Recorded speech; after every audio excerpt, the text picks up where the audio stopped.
itu bukan urusan. Enggak, aku akan buktikan di pengadilan. Iya. Ayo kita pengadilan. Jangan kalian gini menggunakan kekuasaan kalian. 80% tanah kita dikuasai korporasi. 13%, 13% oleh asing. Cara-caranya seperti ini. Aku akan tunjukkan, ayo adu data, tapi jangan di Polda. Karena apa? 10 yang kau omongin, 11 aku nggak percaya. Bang, tetap kita ngelaksanain. Bang, hati-hati bang. Kekuatan dengan laporan polisi yang jabatan kita kalian tangani. itu hanya masa 56 tahun. Justru kita Begitu melaksanakan kalian turun tugas nanti, kalian akan bertanggung jawab anak cucu kalian. Iya, itu sudah resiko kami lah. Mas Irwanto, jangan gitu ngomong. Bicaralah hati nurani. Saya sudah. Aku membeli itu tanah. Iya. Ada bukti jual belinya. Iya, Pak. Di mana salahku?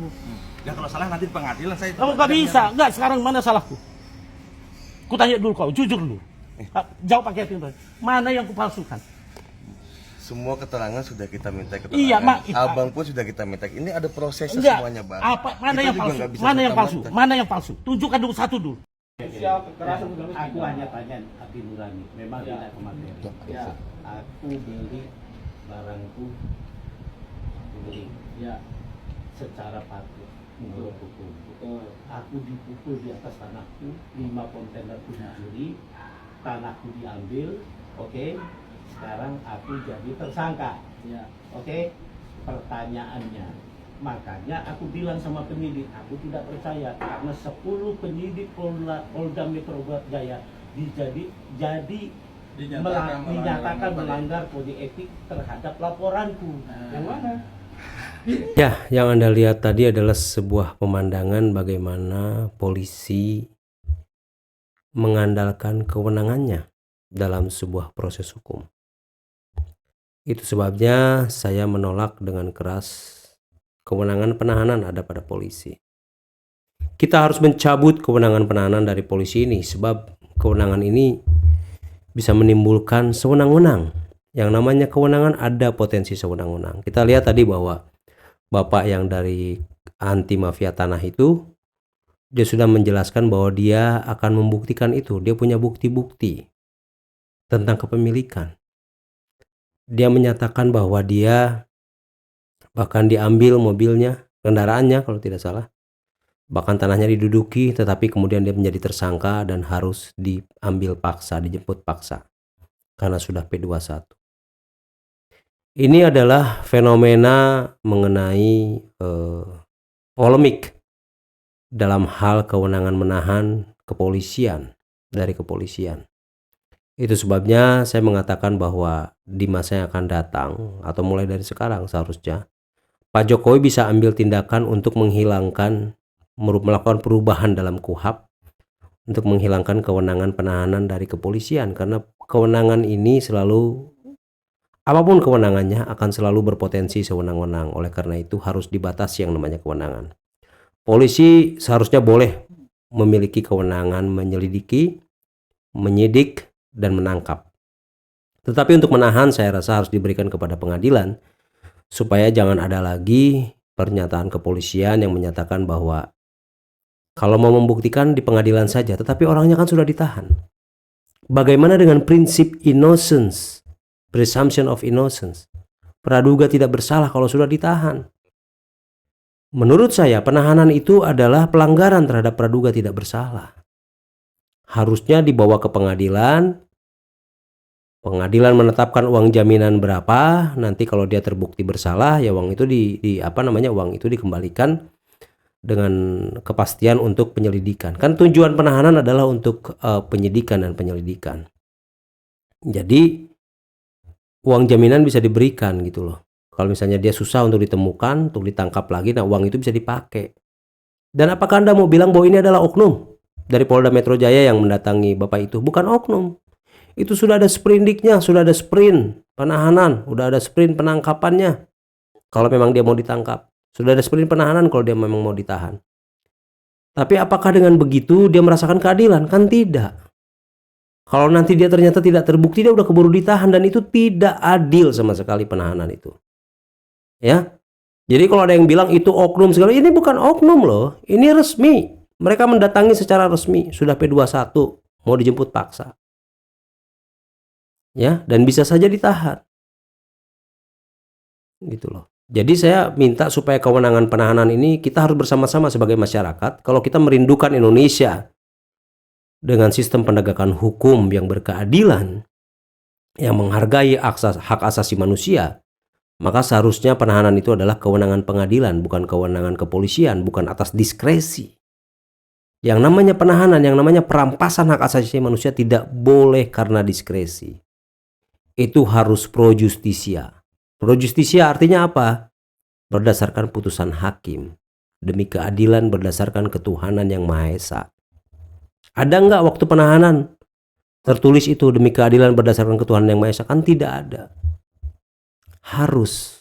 Kalau memang hakim menyatakan bahwa orang ini susah nanti ditemui, ya bisa ditahan.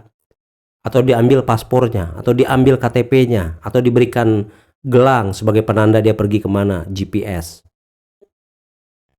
Itu loh. Jadi buat Anda semua yang mengkritik saya tentang postingan saya yang sebelumnya tentang pentingnya untuk dicabut kewenangan menahan dari kepolisian, inilah jawabannya. Anda sudah lihat satu fenomena. Bagaimana orang mau membuktikan nggak bisa dia. Kalau udah ditahan kan semua berkas dia nggak bisa pegang. Bagaimana caranya dia bisa mempertahankan diri, membela diri? Kalau berkas-berkas tidak dia pegang. Atau berkas mungkin sudah disita. Dia tidak punya lagi cara untuk membela diri. Oleh karena itu kalau kita mau hukum yang sebenarnya, hukum yang benar, hukum yang baik, maka penahanan harus dicabut dari kepolisian dan diberikan kepada pengadilan. Itulah cara yang elegan di dalam negara hukum. Saya sedih. Dan hal yang seperti ini pasti bukan 1, 2, pasti banyak.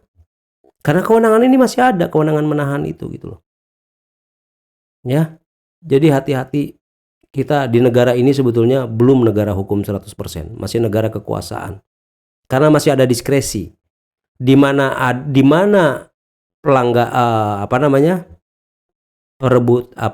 penarikan satu hak asasi manusia, perampasan hak asasi manusia masih didasarkan pada diskresi, itu bukan negara hukum, itu negara kekuasaan.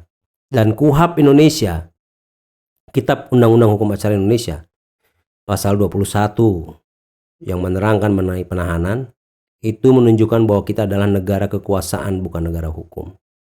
Dan ini harus dihentikan. Mudah-mudahan Pak Jokowi atau siapapun lah orang-orangnya, stafnya melihat ini. Kan kemarin sudah meresmikan, sudah mengesahkan KUHP nih, DPR ya. Sok sekarang atuh buat ya perubahan KUHP. Supaya KUHP dengan KUHP itu bisa seiring gitu loh. Penghukuman dan prosedur penghukumannya itu bisa sama-sama berkeadilan. Kalau orang ditahan kemudian nanti dia ternyata tidak terbukti, bebas, kan sudah terampas hak asasi manusianya.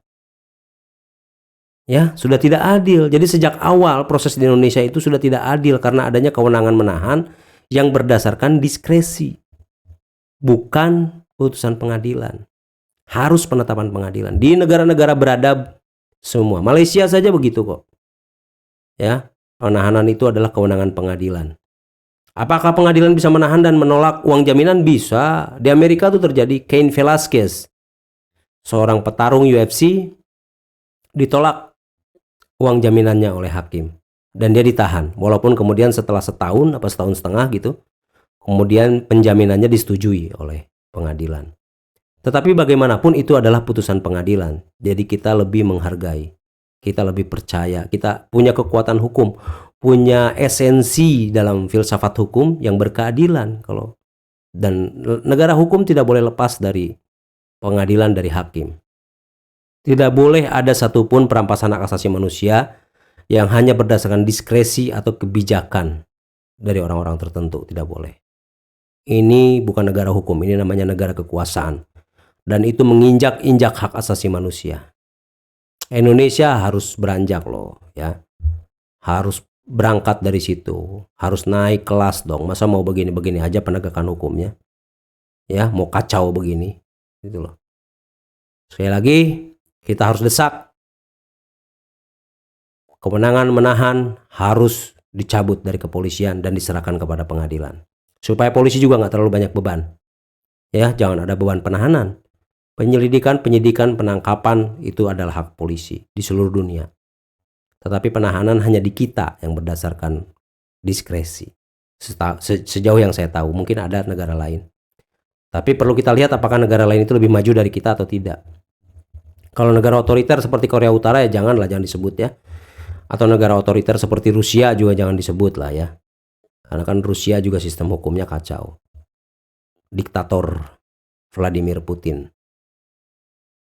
Oke, baiklah ini saja. Jadi silakan tonton. Tadi kan sudah nonton videonya dan Anda renungkan bagaimana kalau ini terjadi kepada keluarga Anda, kepada adik Anda, kepada ayah Anda, kepada ibu Anda, anak Anda. Penahanan seperti ini padahal Anda tahu bahwa dia tidak bersalah. Sedih kan? Tragis. Jadi harus dicabut itu kewenangan menahan dari kepolisian. Sampai bertemu kembali di postingan saya selanjutnya. God bless you.